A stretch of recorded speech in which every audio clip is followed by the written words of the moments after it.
Hey guys, and welcome back to yet another episode of Apex Legends. Today we're going to be talking about the live balance update that went live on all platforms yesterday. So it is quite a lengthy Reddit post. I'm going to leave a link to it in the description down below so you guys can check it out for yourself. But there's actually quite significant changes to some of the weapons as well as legends in the game. So I'm not going to go through everything, obviously their philosophy and everything. I'm just going to highlight some of the things that I think are important to the players so you don't have to go and read it for yourselves. So first thing we're going to talk about is the weapon balance.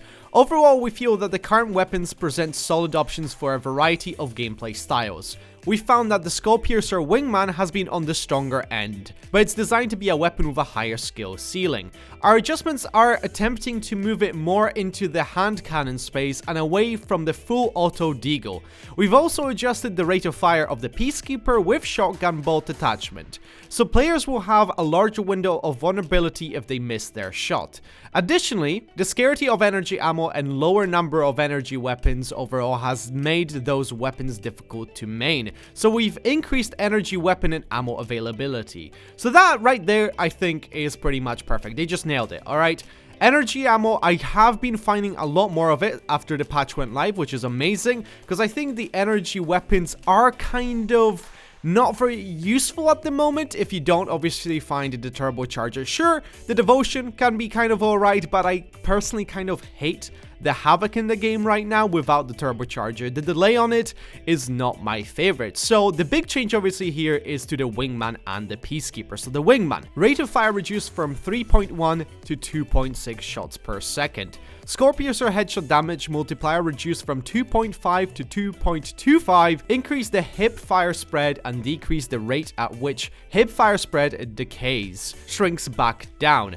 And to the Peacekeeper, shotgun bolt recharge rate has been reduced for the Peacekeeper only. Level 1 mitigation 10% reduced to 7.5, 20% to 13, and 25% to 16 for obviously level 2 and 3.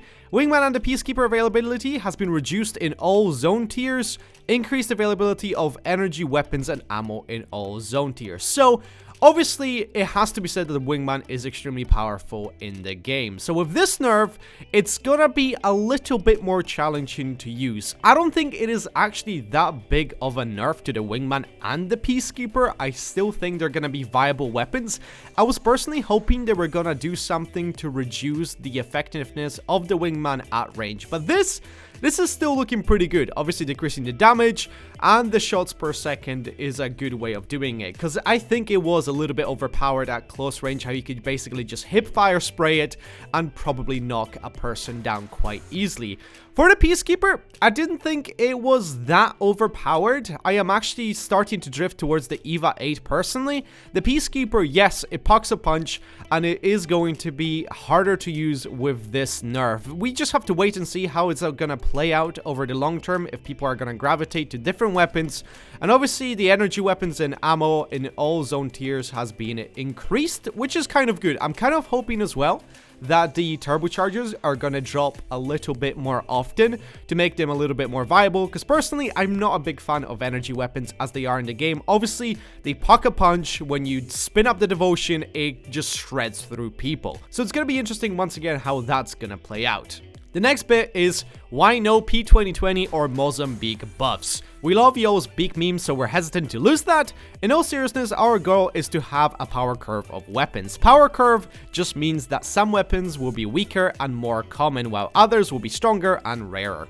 Some weapons are intentionally less powerful until fully perked with hop-ups and attachments, while other weapons on the bottom of the power curve are your early game better than melee but gotta upgrade out of ASAP weapons. We've seen good feedback from the players about how to make these pistols more exciting without losing out on the goal above that we're listening to. We'll be continuing to watch player data and feedback and trying things out internally, but for now, they'll remain the same. Honestly, I think the P2020 is actually pretty alright. I don't have any complaints about it. The Mozambique definitely needs a small buff. Personally, I would just add maybe one more round into the clip. That would be my way of doing it, just to kind of see how it's going to play out. Because I don't think it does enough damage. Up close, yes, it could be kind of devastating, but I think the 3 shots is simply not enough.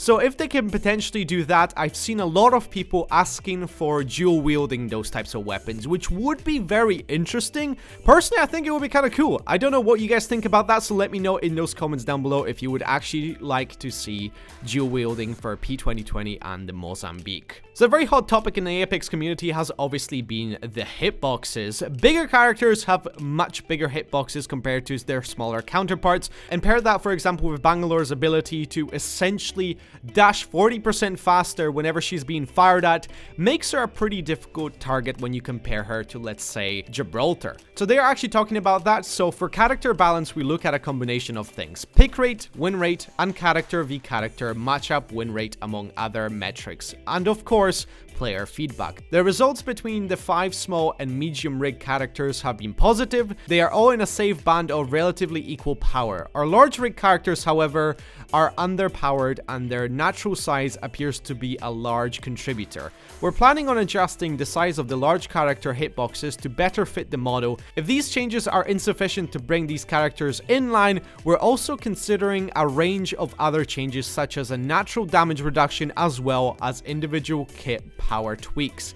Because many of these changes are significant, we want to make sure they are heavily tested before they go live. Below is a quick overview on the roadmap of how we're thinking about bringing large characters back in line. Overall, we want to increase the power level of large rig characters before we consider large nerfs to everyone else. While we've made small adjustments, we're hopeful that increasing the power of large rig is healthier than nerfing everyone else. I completely agree with that. I think making them more powerful is better than completely nerfing all the characters that are basically getting picked, because I think that's one way of pissing off your fans, if you nerf their favorite character where it's basically not viable anymore.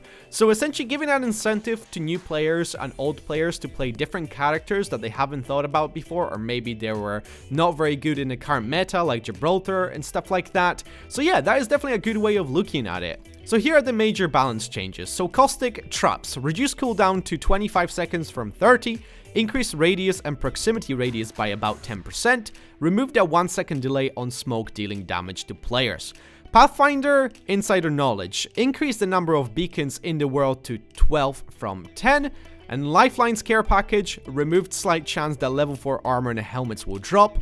Wraith Into the Void, cooldown increased from 20 to 25 seconds, and Bangalore's double time reduced move speed bonus to 30 from 40. So the only issue I have with this patch is basically the hitbox feedback. I'm kind of hoping they're gonna lean in the direction of those characters potentially absorbing more damage, or have some sort of a kit that is going to increase their survivability. I don't want Respawn to essentially make, let's say, Gibraltar's hitbox much smaller, because I feel like that's gonna lead to a lot of frustration. Frustration in a sense, if you, for example, see a bit of his body sticking out and you keep hitting it repeatedly, but the shots aren't registering simply because he has a smaller hitbox. It's just gonna lead to a lot of confusion as well for new players if that's going to be the case, so I'm kind of hoping that they're not gonna do that. I'm completely fine with Gibraltar having slightly more health, or for example being able to recharge his shields faster or something along those lines, like a passive ability to bring him in line. I don't think reducing the hitbox is the right way of doing this. I do think obviously that the hitbox should be accurate. So for example, it should basically represent the outline of the player, most definitely. But anyway, let me know what you guys think about these changes. Overall, I think it is a pretty good update, so I'm kind of hoping to see how it's gonna play out long term. But that is gonna do it for this video, guys. I hope you guys enjoyed it. If you did, make sure to leave a like on this video, subscribe if you're new to the channel, and I shall see you guys next time. Take care, goodbye, bye bye bye bye.